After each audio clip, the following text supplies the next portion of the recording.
is not a passive state. The brain is intensely active during sleep. The idea that sleep is a period of rest for the brain is only partially true and mostly misleading. During sleep, the brain does not simply idle.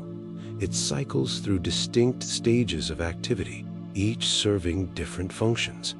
It replays and consolidates the day's experiences. It prunes synaptic connections. It regulates hormones. It processes emotional memories. It repairs cellular damage. And in one specific stage, it generates one of the most extraordinary phenomena in all of biology: the dream. The sleeping brain is not offline. It is doing work that the waking brain cannot do. Processes that require the reduced interference of external sensory input and the time to run without interruption. Sleep is not the absence of brain activity. It is a different kind of brain activity, no less purposeful than waking. Sleep cycles through 5 stages, repeating roughly every 90 minutes throughout the night. A full night of sleep consists of approximately 4 to 6 complete sleep cycles, each lasting roughly 90 minutes. Within each cycle, the brain moves through a sequence of stages: light sleep, deeper sleep, the deepest slow wave sleep, and finally REM, rapid eye movement sleep, before the cycle begins again. The proportion of each stage changes across the night. In the early cycles, slow wave sleep dominates, the deepest, most physically restorative stage. In the later cycles, REM sleep becomes longer and more prominent. A full night's sleep is not simply more of the same. The sleep you get in the first half of the night and the sleep you get in the second half of the night are doing different things. Slow wave sleep is when the brain performs its deepest physical restoration. During slow wave sleep, the brain generates large, synchronized electrical oscillations called slow waves or delta waves, visible on EEG as high amplitude, low frequency waves sweeping across the cortex. During this stage, the body releases the majority of its daily growth hormone. Tissue repair occurs, and the immune system is most active. The hippocampus is particularly busy during slow wave sleep, replaying the neural patterns of the day's learning and transferring memories to the neocortex for long-term storage. If you are deprived of slow wave sleep specifically, your ability to retain new information the next day is significantly impaired, even if you got plenty of lighter sleep. REM sleep is when most dreaming occurs, and the brain during REM looks almost like the waking brain. REM sleep is one of the strangest phenomena in neuroscience. Named for the characteristic rapid movements of the eyes beneath closed lids, REM sleep is characterized by near-complete muscle paralysis, highly irregular breathing and heart rate, and a brain electrical pattern that closely resembles that of alert wakefulness. During REM, regions associated with emotion, memory, and visual processing are highly active. The prefrontal cortex, the seat of logical reasoning and reality monitoring, is relatively suppressed. This combination produces the characteristic quality of dreams: vivid, emotionally intense, spatially convincing, and resistant to critical scrutiny. The dreaming brain is a brain running at high intensity, but without its editor. The glymphatic system cleans the brain during sleep, washing away toxic waste products. One of the most important discoveries in neuroscience in the past 2 decades is the existence of the glymphatic system, a waste clearance system that operates in the brain primarily during sleep. Cerebrospinal fluid, driven by the pulsation of blood vessels, flows through channels surrounding the brain's blood vessels, flushing out metabolic waste products that accumulate during waking activity. Among the waste products cleared by this system is beta amyloid, a protein whose accumulation in the brain is associated with Alzheimer's disease. Chronic sleep deprivation impairs glymphatic clearance, allowing beta amyloid and other waste products to accumulate. Sleep is not just rest for the brain. It is the time that the brain washes itself, and without sufficient sleep, the cleaning falls behind. Dreams occur during both REM and non-REM sleep, but they are different kinds of dreams. The association of dreaming with REM sleep is real but incomplete. Dreams also occur during non-REM sleep, but they tend to have a different character. Non-REM dreams are typically more thought-like, less visual, less emotionally vivid, more resembling the kind of ruminative thinking you might do while lying awake. REM dreams are more story-like, more hallucinatory, more bizarre.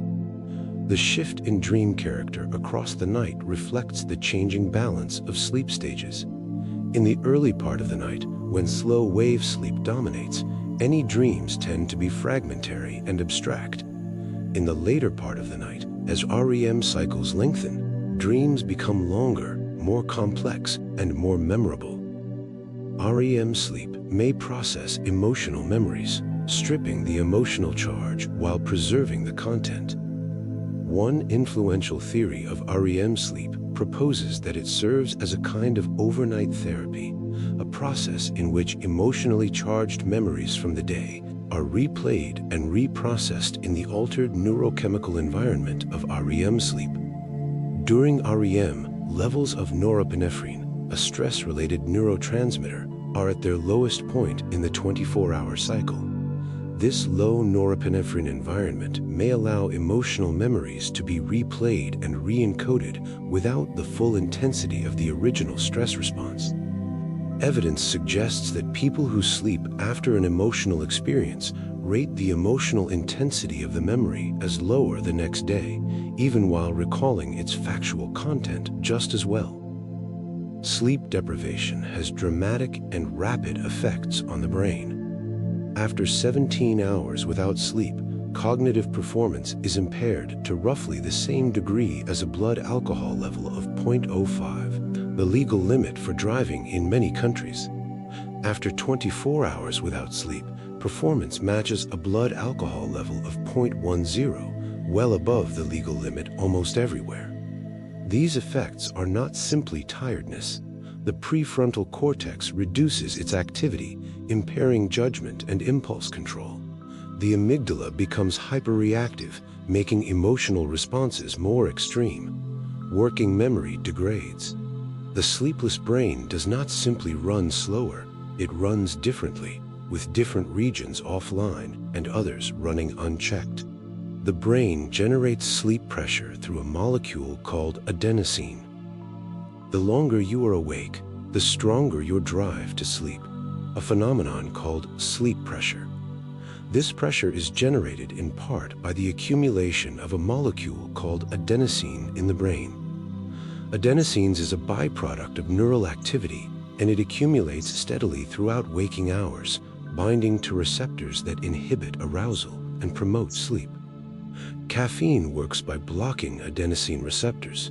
It does not reduce the adenosine itself, but prevents it from binding and signaling.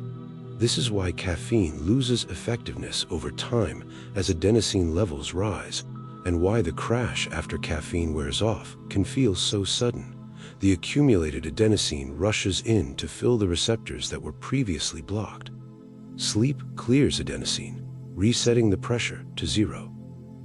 The circadian rhythm is a 24-hour internal clock that regulates the timing of sleep. Separate from sleep pressure, the brain regulates sleep through an internal clock, the circadian rhythm, generated by a cluster of neurons in the hypothalamus called the suprachiasmatic nucleus. This clock runs on an approximately 24-hour cycle, regulating not just sleep and wakefulness, but body temperature, hormone release, metabolism, and dozens of other physiological processes. The circadian clock is synchronized primarily by light, specifically blue wavelength light detected by specialized photoreceptors in the retina that connect directly to the suprachiasmatic nucleus. When light falls on these receptors in the morning, it signals the clock to advance and suppress melatonin. When darkness falls, melatonin is released, and the clock begins preparing the body for sleep. Lucid dreaming is the state of being aware that you are dreaming while dreaming. In most dreams, the dreamer has no awareness that the experience is a dream. The narrative is accepted as real, no matter how implausible it becomes. In lucid dreaming, the dreamer becomes conscious of the fact that they are dreaming, sometimes gaining the ability to direct the dream's content. Neuroimaging studies of lucid dreamers show that the transition from ordinary dreaming to lucid dreaming is accompanied by a surge of activity in the prefrontal cortex, the region responsible for self-awareness and metacognition. The editor comes back online partially. The dreamer gains the ability to reflect on their experience, to know what it is, to distinguish the dream from reality, while still within it. The brain is awake. The brain is asleep. The brain is dreaming. But underneath all of these states, there is something they all share, something the brain produces that is the deepest mystery in all of science. Let's talk about consciousness.